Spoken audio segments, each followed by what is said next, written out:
Alors, notre dernier et très patient orateur. J'ai le redoutable privilège de terminer cette session.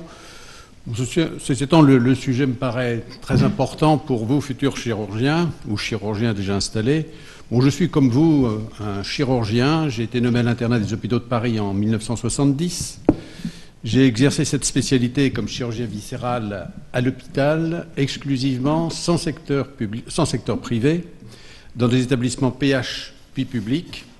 Et je suis par ailleurs titulaire du diplôme d'études relatives à la réparation juridique du dommage corporel qui me vaut aujourd'hui d'être parmi vous.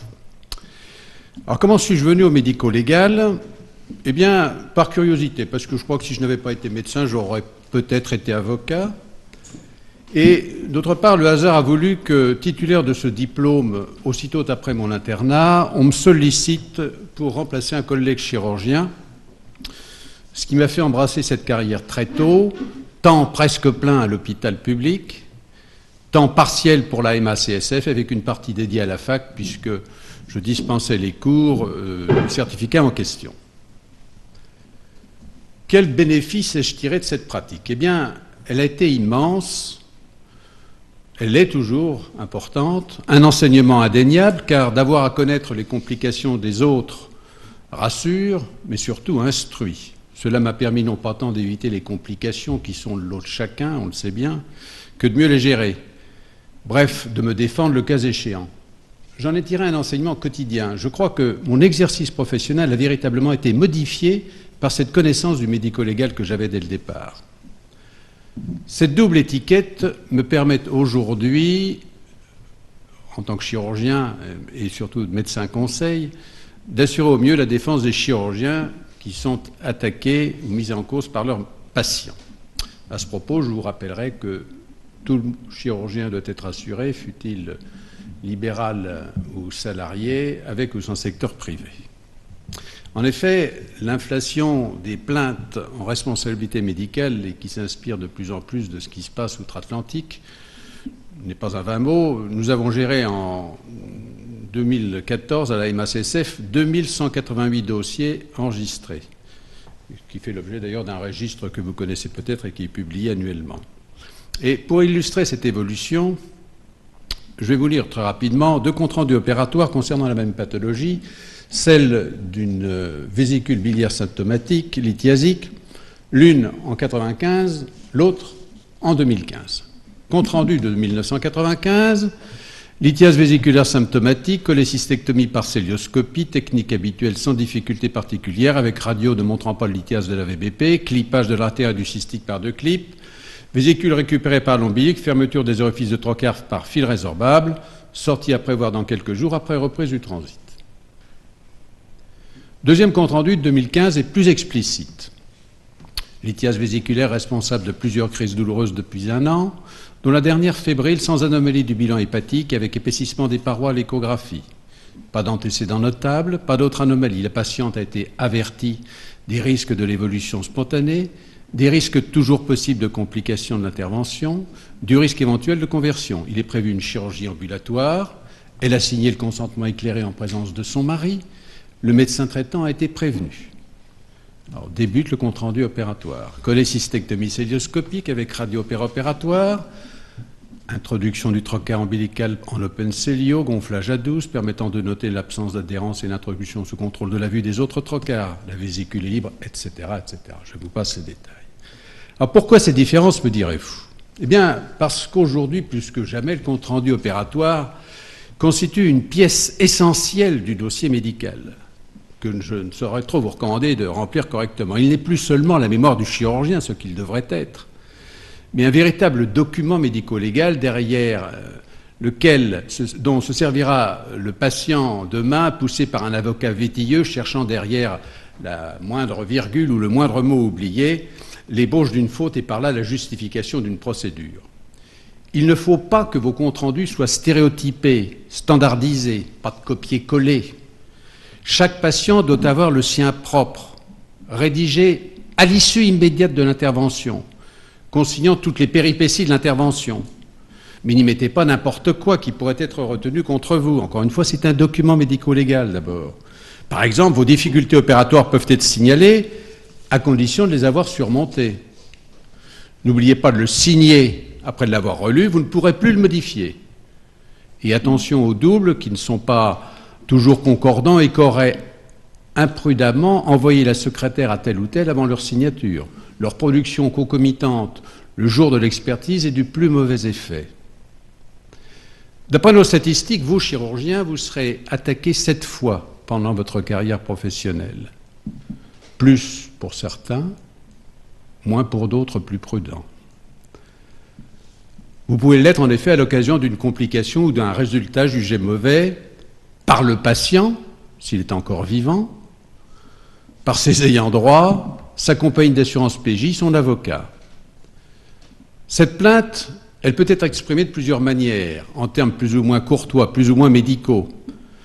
Il peut s'agir d'une plainte au Conseil de l'ordre, plainte ordinale, qui vise à sanctionner le supposé responsable, mais sans espoir d'indemnisation pour le plaignant. Plainte amiable, à régler hors tribunal. Plainte CCI, c'est la Commission de conciliation et d'indemnisation des accidents médicaux, produit la loi Kouchner, qui est une procédure amiable. Plainte judiciaire, civile ou pénale. Ces plaintes vont arriver sur le bureau de l'assureur, par un courrier du plaignant, par un courrier de l'avocat, par l'assignation, soit parfois par une déclaration de prudence du chirurgien qui craint d'être mis en cause à l'occasion d'une complication. Et pour peu qu'il soit titulaire d'un contrat de RCP, responsabilité civile professionnelle, nous allons étudier son dossier. Alors ces plaintes, dès qu'elles arrivent chez nous, elles sont étudiées par un couple chirurgien-juriste, et je vais vous faire rentrer dans le secret de ce qui se passe dans nos murs. Alors nous allons d'abord étudier ce dossier sur pièce, en s'aidant d'un appel téléphonique au malheureux chirurgien. Et un chirurgien mis en cause est toujours très très mal. Hein. C'est vrai qu'on a un profil un petit peu paranoïaque, nous chirurgiens. Alors le fait d'être mis en cause par un patient, ça décuple cette capacité. Alors on va réaliser une véritable observation dans laquelle nous faisons apparaître les conditions dans lesquelles le praticien est intervenu. Nous examinons tout particulièrement les courriers des médecins qui ont adressé le patient à la consultation chirurgicale, les examens cliniques et paracliniques et leurs résultats, permettant de poser l'indication. L'information, très important, l'information délivrée, les explications données et surtout les preuves de cette explication qu'il vous revient de donner. C'est à vous qu'il appartient de donner, d'apporter la preuve que vous avez donné une bonne information au malade. C'est un déni de justice, mais c'est comme ça. Le délai de réflexion. Y a-t-il eu recueil d'un consentement éclairé? Sous quelle forme? À quelle date? La signature d'un consentement éclairé 1 heure avant l'intervention n'a pas la même valeur que celui qui aurait été signé 3 mois avant. Ensuite intervient l'acte chirurgical proprement dit. Est-il opportun? Une mauvaise indication fait perdre un dossier, que la suite soit bonne. Mauvaise indication, dossier perdu. Est-il opportun? Est-il validé? A-t-il été réalisé selon les règles de l'art au moment des faits? Ce qui est vrai en 1995 ne l'est pas forcément aujourd'hui. Comment est survenue la complication? Comment a-t-elle été diagnostiquée? Dans quel délai? Comment a-t-elle été gérée? Cette analyse permet au chirurgien conseil de classer la complication dans l'aléa, qui est a priori, qui est par définition non fautif, ou dans la complication fautive, que ce soit par défaut de moyens, défaut d'information ou défaut technique. Une maladresse est une faute, tout comme l'atteinte d'un organe non visé par l'acte chirurgical. Retenez ça. Mais attention, un aléa peut devenir fautif s'il a été mal géré. Le prototype de l'aléa, le syndrome du 5e jour, reste aléatoire si vous le gérez correctement dans l'appendicectomie, mais si vous le prenez mal en compte, ça deviendra une faute. C'est dire l'importance de la traçabilité et du suivi et de la bonne tenue de votre dossier médical. Cette analyse va permettre aux chirurgiens conseils et aux juristes de fixer surtout aux chirurgiens en l'occurrence, de fixer l'imputabilité d'un geste ou d'un manquement dans la survenue de la complication. En effet, une faute peut être sans conséquence et un préjudice n'est pas fatalement lié à une faute. De façon encore plus fine, nous essayons de fixer, si, en cas de faute avérée ou probable, de voir s'il y a une perte de chance que le geste du chirurgien poursuivi a induite dans la survenue des dommages. On tentera enfin de fixer les préjudices en distinguant ceux qui sont totalement imputables de ceux qui sont liés, soit à l'état antérieur, soit à l'évolution de la maladie. Vous pensez bien qu'en cas de cancer, par exemple, il n'est pas question d'indemniser la morbidité ou la mortalité de la maladie.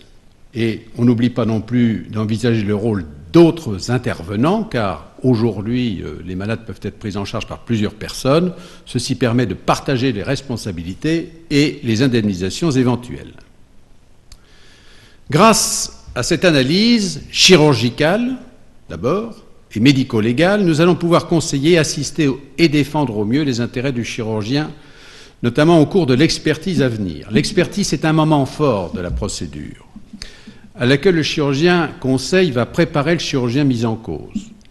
Nous allons le préparer sur le fond et sur la forme, on va lui apprendre ce qu'il faut dire ou mieux taire, bref, lui permettre de se présenter sous les meilleurs auspices. À cette réunion toujours traumatisante, où il se sent toujours critiqué, agressé, parfois insulté. Il y a des expertises qui sont très toniques. L'expert, monsieur l'expert, quant à lui, a été désigné soit par là où les compagnies d'assurance en cas d'amiable, soit par la CCI en cas de CCI, soit par le juge en cas de procédure judiciaire, civile ou pénale. Et là encore, nous sommes à l'expertise, aux côtés du chirurgien mis en cause, souvent accompagné d'un avocat, sauf au pénal où le chirurgien est seul face au juge ou à l'expert. À l'issue de la réunion d'expertise, l'expert produit un rapport qui sera communiqué aux parties, qui va permettre aux instances, aux assureurs, à la CCI et au juge de se prononcer sur l'affaire en cause. Mais avant cela, le chirurgien conseil a encore un rôle. Il va disséquer le pré-rapport ou le rapport définitif pour savoir s'il correspond à ce qui a été dit lors de la réunion d'expertise.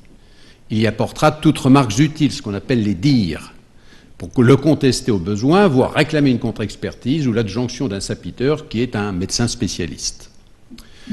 Donc on le voit bien, le chirurgien conseil est là tout au long du parcours pénible de la procédure, aux côtés du sociétaire poursuivi jusqu'au règlement final, conclusion favorable qui élimine sa responsabilité, tout le monde est content, conclusions défavorables qui vont conduire à l'indemnisation de la victime, en notant toutefois qu'en cas de procédure pénale, retenez bien ça, le chirurgien responsable devra acquitter seul les amendes éventuelles ou les peines de prison prononcées. Il n'est pas question que le chirurgien conseil vous remplace à la prison. Voilà pour notre fonction la plus importante, la plus visible. Pourtant, il en est une autre, plus secrète et méconnue, celle d'être des observateurs privilégiés des rapports nouveaux qui sont en train de naître entre les malades et les chirurgiens du XXIe siècle, qui changent aussi. Le chirurgien, on l'a vu au cours des différentes présentations tout à l'heure, aujourd'hui n'est plus le seul maître à bord dans son service ou son bloc.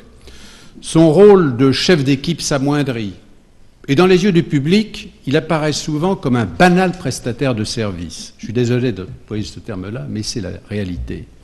Soumis sans cesse au principe de précaution dans ses moindres gestes et contraint à une obligation de résultat dans les yeux du public. Nous sommes de fait de plus en plus écartelés entre les exigences de ces patients avides de résultats rapides et toujours esthétiques, celles des tutelles contrôlant nos activités, les recommandations de l'HAS, de l'ARS, les quotas décrétés autoritairement, le savoir Internet présenté par les patients qui n'ont pas toujours bien compris, les fabricants de matériel nouveau qui veulent vendre et s'imposer à la concurrence, excusez-moi, les nouvelles techniques pas toujours validées, la tyrannie des médias à l'affût du moindre scoop, de la moindre complication ou accident opératoire, de l'économie générale avec un grand E, mais aussi de la nôtre, car il faut bien vivre. Dans le même temps, et pour participer à la norme générale, qui sollicite de plus en plus d'étroits spécialistes qui seraient garants de la qualité, le chirurgien moderne se spécialise. En effet, pour tel membre, voire tel segment de membres ou d'organes. Par ailleurs, nous avons abandonné, on l'a vu tout à l'heure, aux endoscopistes digestifs, aux radiologues interventionnels, une partie des actes que nous exécutions autrefois. Jusqu'où ira-t-on? Que nous restera-t-il? Serons-nous remplacés par les robots bientôt? Certains l'affirment déjà. Grâce à l'énorme thésaurus que nous possédons à la MACSF, collectant depuis des décennies les accidents de la chirurgie notamment, et parce que nous sommes aux premières loges des procédures, nous pouvons, nous assureurs et sans vanité, appréhender toutes les évolutions de la chirurgie, mais surtout ses innovations, parfois discrètes, ses risques, ses déboires, ses dangers. Nous sommes éclairés en cela par la réflexion des experts éclairés, mais aussi par la décision des différentes instances qui nous rappellent ce que le public attend désormais de nous. Cette situation nous permet non seulement d'être efficaces pour votre défense, mais aussi d'assurer pleinement notre rôle de prévention. En effet, à partir du détail des expertises où rien ne peut être caché à l'heure de la traçabilité informatique, nous sommes à même de reconnaître les indications opératoires les plus opportunes, les techniques les plus performantes, les meilleurs virtuoses, les meilleures procédures à suivre en cas de complications. Nous savons ainsi, et souvent avant les autres, quelle technique mérite d'être promue et quelle autre devra être évitée. Dans cet environnement plein d'incertitudes et d'espoir, le chirurgien reste, hélas, menacé de poursuites. On aurait pu le croire moins responsable, vous l'êtes plus que jamais. Comme il n'y a pas de chirurgie sans ambition et pas d'ambition sans risque, l'assureur et le chirurgien conseil sont à vos côtés pour vous permettre d'exercer notre art en toute sérénité, contribuant ainsi avec vous au progrès chirurgical. Je vous remercie.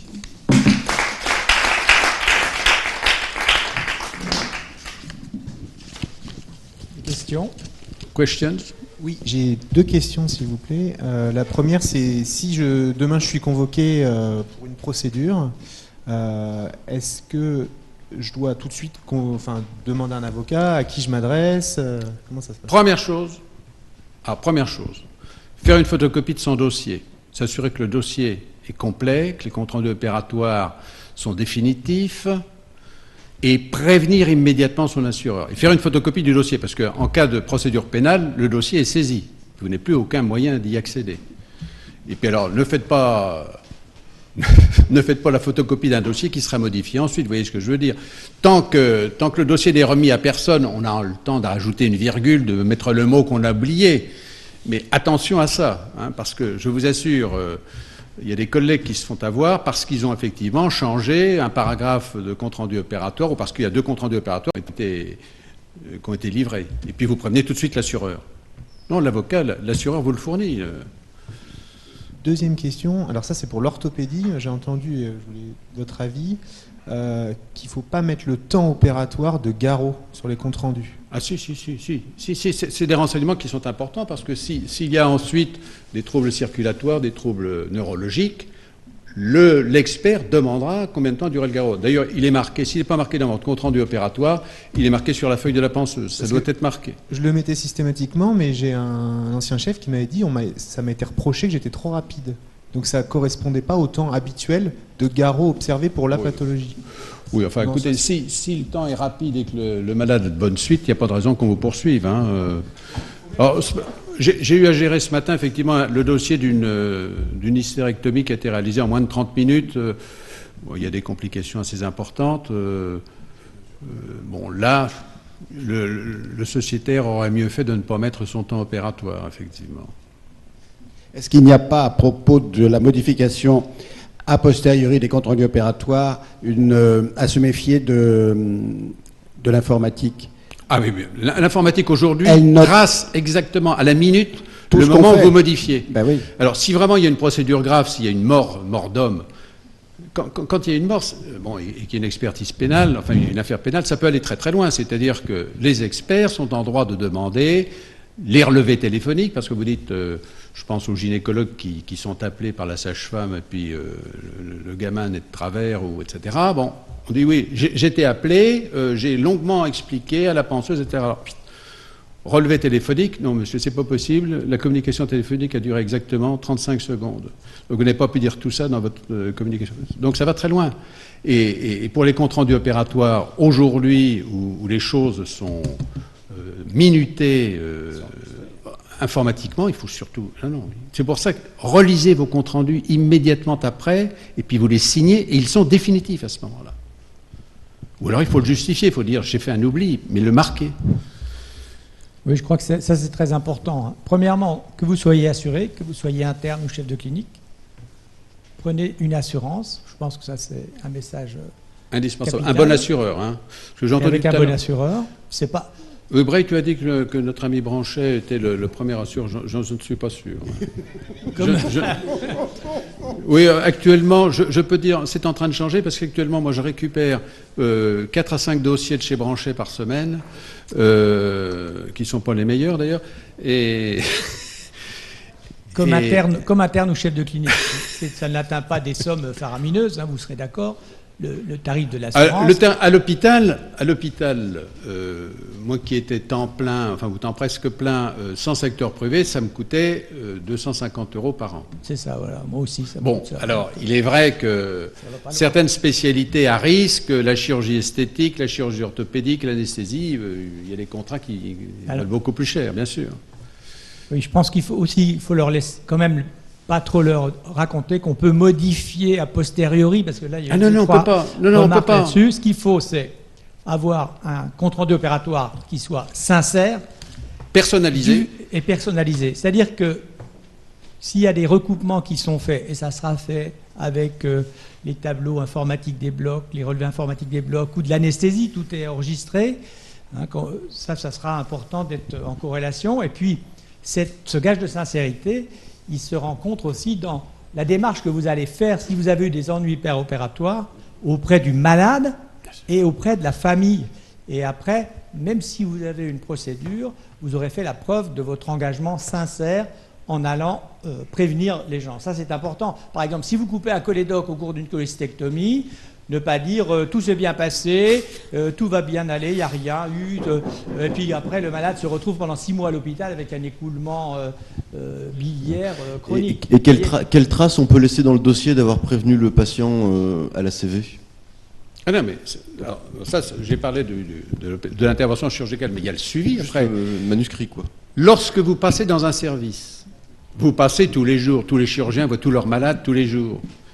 Faites mettre, si ce n'est pas vous qui le mettez, faites mettre par l'infirmière, ou mettez-vous, telle date, RAS. Vous êtes passé, on sait que vous êtes passé. Et s'il y a la moindre complication, le moindre signe qui vous inquiète, qui justifie que vous réclamiez tel examen, telle surveillance particulière, écrivez-le, signez-le. On dira, voilà quelqu'un qui a bien suivi.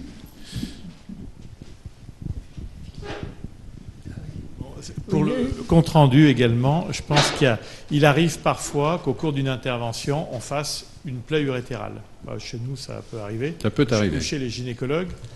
Il faut pas dire on fait une plaie urétérale, quoi. À mon sens, moi je suis expert depuis une quinzaine d'années. Bien sûr. Il faut expliquer que l'opération est difficile, qu'il y a une adhérence et que pour faire comprendre que c'est inéluctable qu'on soit arrivé à cette complication. Voilà. Parce que si vous dites « j'ai fait une plaie urétérale », c'est pas normal de faire une plaie urétérale. Donc il faut vraiment expliquer le contexte, les adhérences, les difficultés que vous avez. Et je pense que c'est très important d'avoir un compte-rendu très complet. Vous avez parlé de la cholécystectomie en 95. Quand on voit un compte-rendu comme ça actuellement, mais des fois, pas possible. On dit selon la technique habituelle, voilà, il faut être précis. C'est un grand classique. Ah oui. C'est fini. La technique du service. Aujourd'hui, le compte-rendu opératoire, d'abord, on n'a plus de secrétaire, ils ne savent pas taper, etc. Les gens dans le privé n'ont pas de secrétaire toujours.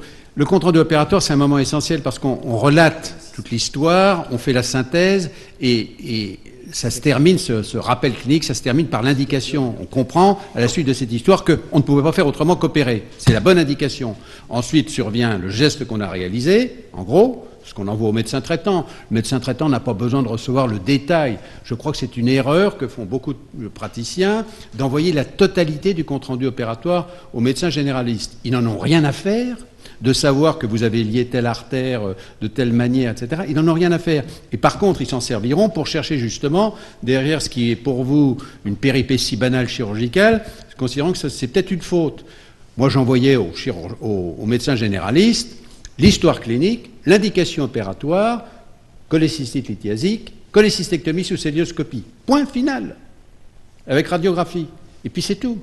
Et puis ensuite, on envoyait un compte-rendu sorti en disant votre malade a eu des suites simples, etc. Je la reverrai dans 8 jours, et tout et tout. Mais je crois que ça ne sert à rien. D'abord, les médecins généralistes, ça les emmerde de lire 3 pages de compte-rendu. Ils n'en ont rien à faire. Et puis je vous dis, le malade, là, il a lié une artère, qu'est-ce qui s'est passé? Alors ils vont regarder dans Internet, ils vont montrer ça à un avocat mal bordé, et puis on va avoir une procédure. Alors heureusement, toutes les procédures n'aboutissent pas. Sur les 2188 dossiers, il y en a, Dieu merci, un certain nombre qui ne vont pas au panier, mais qui se terminent sans faute, parce que nous avons de bons experts. C'est très difficile d'être expert. C'est difficile, oui. Très difficile parce qu'on est obligé de tout regarder et on est obligé d'être le plus impartial possible dans la mesure où on est susceptible d'être attaqué également. Bien sûr. Donc l'expert, il ne peut pas être gentil s'il y a vraiment une faute caractérisée. Oui. Il peut trouver des circonstances atténuantes, il peut surtout, lors de la réunion, avoir un effet de conciliation, parce que quand les gens attaquent, il y a une chose très importante, c'est qu'ils n'ont pas été assez informés et ils veulent savoir. Voilà, il y a beaucoup qui attaquent rien que pour ça. Ça, c'est le principal motif, c'est ce que je voulais dire surtout, c'est le principal motif de remise en cause, c'est que les gens n'ont pas été informés et veulent savoir. Donc moins vous les informerez, moins vous les prendrez entre 4 yeux quand il s'est passé un problème, et plus vous courez le risque que la complication fasse l'objet d'une remise en cause. Alors, pas d'excès non plus, pas d'excès. Parce que évidemment, tout dans la mesure. L'excès d'explication, surtout quand survient une complication, fait craindre aux patients, effectivement, qu'il y a eu une faute de commise. C'est-à-dire qu'il faut être serein, on est les chirurgiens, on a le droit d'avoir une complication, on l'assume, mais on ne se roule pas par terre. Oui, je suis désolé, j'ai fait une bêtise, et puis on parle. Non, pas de social. On est chirurgien, on explique ce qui se passe, et puis c'est tout. Oui, parce que quand on en dit trop... Et on ne s'excuse pas. On ne s'excuse pas. Il se doute qu'on doit cacher quelque chose. Mais bien sûr. Alors, il y a aussi un élément, c'est que beaucoup de jeunes chirurgiens qui n'ont pas de secrétaire tapent eux-mêmes leur compte-rendu opératoire. Et alors là, on s'expose justement à à avoir des comptes-rendus types. Et ça, c'est très mauvais. On l'a déjà dit. Et surtout, avoir des comptes-rendus où on ne mettra pas tous les détails qui permettent d'imaginer qu'il y avait des conditions locales qui ont entraîné la lésion de l'organe en question. Le type même, c'est la lésion de l'urtère dans les diverticulites sigmoïdiennes. Si vous faites un compte-rendu type qui est toujours le même en célioscopie, décollement du fascia de Gerota, etc., et si vous n'apportez aucune précision supplémentaire, et si après vous avez une fistule urétérale, eh bien l'expert ne pourra pas ne pas considérer que vous avez lésé un organe, comme le disait M. Cloteau, vous avez lésé un organe qui ne fait pas partie de l'organe visé par l'intervention. Et là, c'est une faute à tous les coups. Ça, il faut être très vigilant là-dessus, et en particulier pour la célioscopie. Car quand vous avez un accident de célioscopie, vous lésez un organe qui est l'intestin grêle en mettant en place un trocar alors que vous opériez une vésicule, eh bien là encore, vous serez obligatoirement dans le domaine de la faute. Ça, il faut être très, très rigoureux. Enfin, dernier élément que je voulais préciser, vous avez maintenant l'obligation dans les établissements des prescriptions informatiques. Méfiez-vous de ça, vérifiez-les et surtout écrivez tous les jours dans le mouchard, dans l'ordinateur du service. Absolument. Écrivez tous les jours. C'est pas parce que le malade va bien qu'il faut ne rien écrire. Car quand ça va mal, ben ça va être un peu plus tard. Et quand nous, on va avoir le dossier informatisé, on va dire, mais monsieur, il n'a pas suivi pendant 8 jours. Vous n'êtes pas passé le jeudi de l'Ascension, comment se fait-il? Vous aviez opéré votre côlon la veille et il est mort 3 jours après, ou une sleeve, ou il est mort 3 jours après d'une hémorragie, et vous n'êtes pas passé. Et vous aurez beau dire, ben oui, je suis passé, mais j'avais rendez-vous avec ma famille et j'ai pas eu le temps de si vous n'avez rien mis, vous n'avez rien mis. Et puis vérifier ce que mettent les infirmières, parce que Oui, ne confiez pas aux infirmières le fait d'écrire. les infirmières mettent quelquefois écoulement purulent alors que c'est de la lymphe, c'est pas du tout la même chose. Hein. Oui. Un élément important, c'est ça, hein, c'est quand il y a une catastrophe ou une complication. Tout est regardé. Quand les patients étaient prévenus et les familles, avant, souvent, et quand vous allez dire cette complication elle est arrivée, sans avoir à vous prosterner ni à vous excuser, comme ça a été dit, vous faites simplement un rapport, un compte-rendu, eh bien les gens vous disent « Ah oui, vous me l'aviez bien dit ». Voilà, c'est ça. Donc ça se passe, il y a déjà moins de revendications. Et dans ma pratique, chaque fois qu'on était dans une situation comme ça, ça a été très apaisant pour les gens. Ça, c'est un élément vraiment important à connaître. Alors, comme vous l'avez dit, mais vous n'avez pas voulu déflorer le sujet qui sera, je pense, développé demain, dans notre spécialité de chirurgie viscérale, avec les procédures pseudo-mini-invasives en particulier, c'est vrai qu'il y a un certain nombre de chirurgies qui sont vraiment sinistrées et en limite de ne plus être prise en compte par les assureurs. Je vais parler de la chirurgie de l'obésité, qui est un vrai problème, mais je crois que ça va être développé par M. Leget demain, et qui va vous en dire beaucoup là-dessus.